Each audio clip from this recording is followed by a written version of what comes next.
আহ্বায়ক জনাব নাহিদ ইসলাম বলেছেন যে নাম প্রকাশ করা হবে, আমরা তাদের আসলে চরিত্রের শেষটা একটু দেখতে চাই।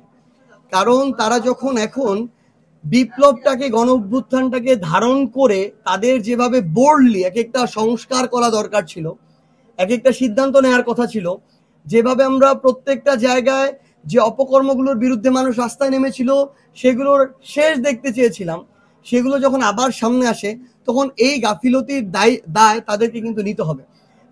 আমরা যদি তাদের জায়গা থেকে ওই রকম একদম স্ট্রিক্ট ভাবে আইন শৃঙ্খলা রক্ষার ক্ষেত্রে বলেন, বিচারের ক্ষেত্রে বলেন, পলিটিক্যাল যে ইন্টারফারেন্স এটার ক্ষেত্রে বলেন, এরকম প্রত্যেকটা ক্ষেত্রে, আমলাতন্ত্রের ক্ষেত্রে দেখেন, আমরা যদি তাদের ওই বোল্ড সিদ্ধান্তগুলো পেতাম হয়তো আমাদের এই অবস্থা দেখতে হতো না।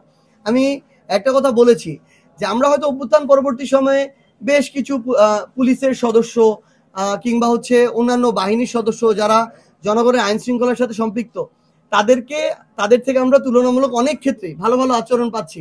কিন্তু আবার আমরা এমনও দেখছি যে এখন এমনও অনেক পুলিশ আছে, পুলিশ সদস্যের অফিসার আছে যারা তাদের জায়গা থেকে এখন আবার নতুন করে টাকা ছাড়া কাজ করেন।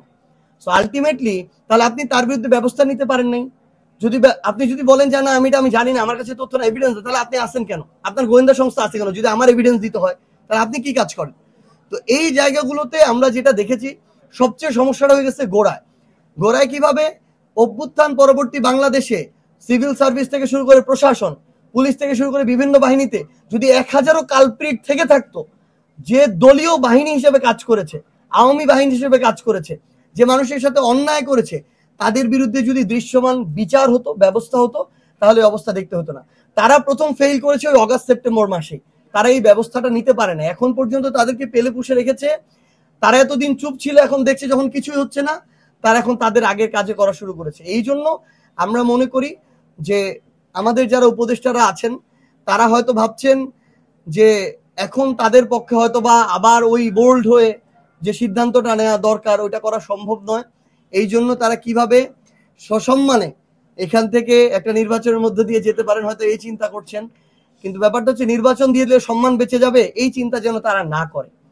কারণ এত বড় একটা অভ্যুত্থানের দায়িত্ব, এত শহীদার রক্তের দায়িত্ব শুধু একটা নির্বাচন দিয়ে যদি তারা শেষ করে এক্সিট নিতে চায়, আমরা বলি বাংলাদেশের মানুষের কাছে তারা আর কোনোদিন আশ্রয় পাবে না। সো যেটুকু সময় আছে আমরা চাই তারা তাদের দায়িত্বটুকু সাহসিকতার সাথে পালন করুক। এভাবে চুপি চুপি চলে যাওয়ার চেয়ে, দায় সারা চলে যাওয়ার চেয়ে সসম্মানে যদি একটা দেশের মানুষের জন্য কিছু করে বরং নিজে ক্ষতিগ্রস্ত হয়, ওই ক্ষতিগ্রস্ত হওয়াটাও সম্মানের। আমরা তাদেরকে আহ্বান করব তারা যেন অভ্যুত্থানটাকে ধারণ করে তাদের সিদ্ধান্তগুলো বাস্তবায়ন করে।